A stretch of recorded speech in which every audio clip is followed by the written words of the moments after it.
I'm your host, Eric Keller, and today I have the honor of interviewing Dr. Sean Tutton.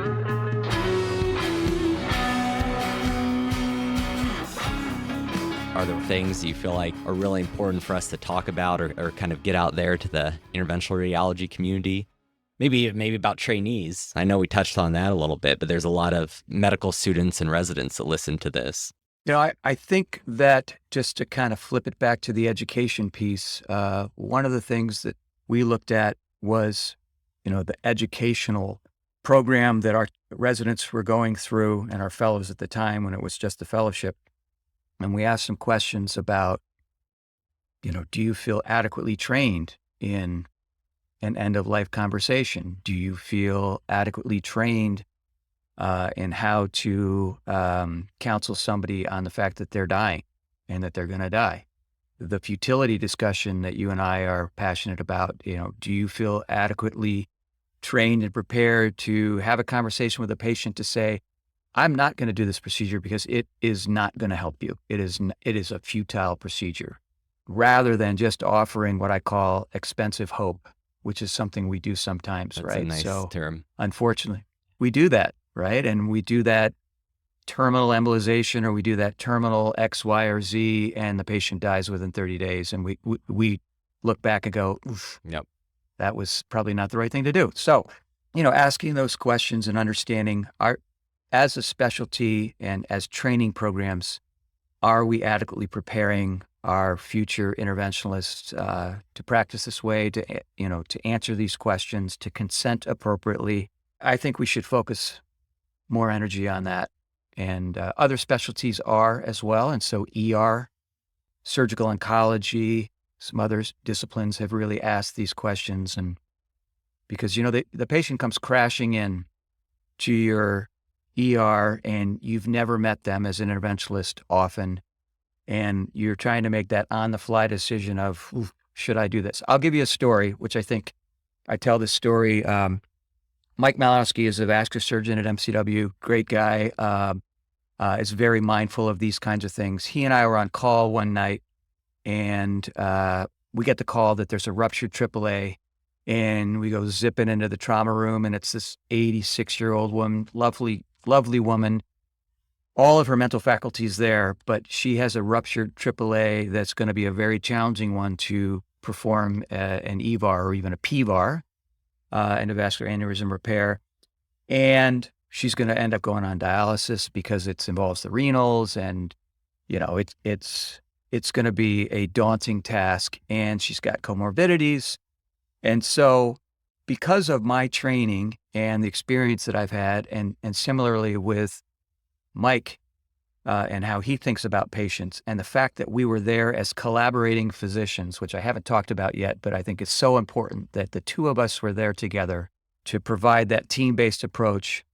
And we had the gumption, the sort of fortitude, if you will, to say to this patient and then to counsel the family, we're not going to do this. We're not going to do that EVARS, and because you're never going to leave the hospital. If you do leave the hospital, you'll be on dialysis, and your quality of life will be totally destroyed for whatever time you have left. Talk to the patient, talk to the family. They were totally on board with that. That made complete sense to them. And so, we put her into the ICU and we controlled her pain. We gave her some oxygen, and she passed away a couple of days later with all of her family around. Death with dignity. And rather than go to the hybrid OR and put in that endograft, and, the patient wakes up and their kidneys don't work anymore. And, and I'm painting an extreme case, but it happens. And so making sure that when you're in the heat of the moment, that you have the ability to say, wait a minute, this isn't something we should do. Let's not do this, and let's have a good conversation with the patient and the family and see if we can convince them that this is futile, that this is not in their best interest. Yeah. Goals before holes. I think that's goals before holes. We started there and we're finishing there. That's perfect. Goals before holes. No, I think that's, I love it. I think it's good. I think it's interesting for you and vascular surgery, right? Because I think that when I've talked to people about the futility question, is people feel like they get bullied into it, even by their own partners, in the sense that they say, well, I said no, and then the next day my partner's on, they ask them, they say yes, and then it gets to be this kind of, physician shopping for who's going to do it, that you really need that team-based approach if you're going to do that and have that conversation. And once you have that conversation, obviously with the patient family as your partner with that shared decision, that should be the decision, Right. Well, exactly. And if you've got somebody who is non-reconstructible vascular disease is one that comes up, and the patient comes to the ED, and it's your partner that's been seeing the patient in the outpatient realm, but you haven't had the conversation to say, if you come to the emergency room, we're not going to do this. And so then your partner gets screwed because that conversation in the outpatient world hasn't happened. And so now in the inpatient or in the emergency room situation, it's tough, right? To sort of convince the patient, well, I know that we haven't talked about this at your last clinic visit, but we don't think we should do this. So in the clinic, having those really important conversations to say, the next time this happens, let's be clear about what we're going to do and what we're not going to do. Yep. Biliary drainage catheters, right? The third biliary drainage catheter to try to get the bilirubin to 3 or 4 to get more so that chemo. you can get the chemo. Mm-hmm. Oh my gosh. You're like, could we solve that problem?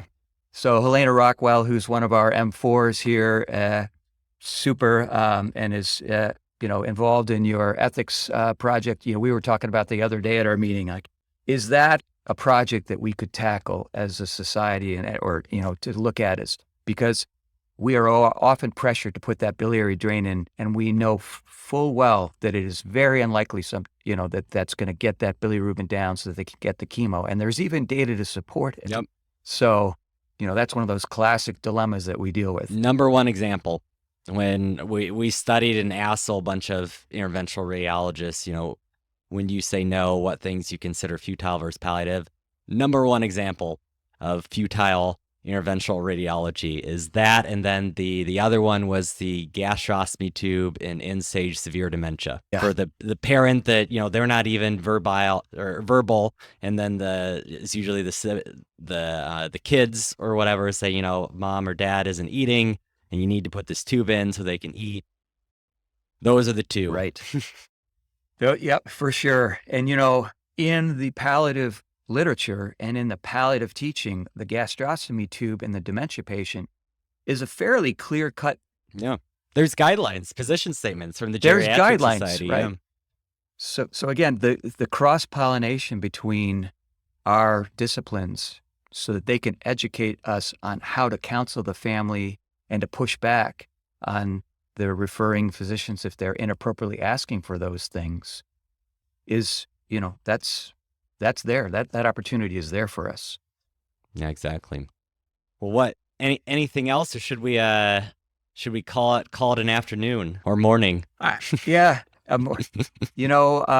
Gosh, I think we've hit a lot of the really important topics, and some classic scenarios that come up, and appropriate informed consent and not over-promising, and sort of as a young physician or as a trainee, you being very thoughtful about how you portray the procedures and what they can and can't do. I think we've hit most of it. I'm feeling good about it. I'm feeling good too.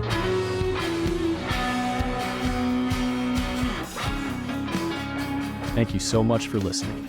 If you haven't already, make sure to subscribe, rate the podcast 5 stars, and share with a friend. If you have any questions or comments, direct message us at _BackTable MSK on Instagram, Twitter, or LinkedIn.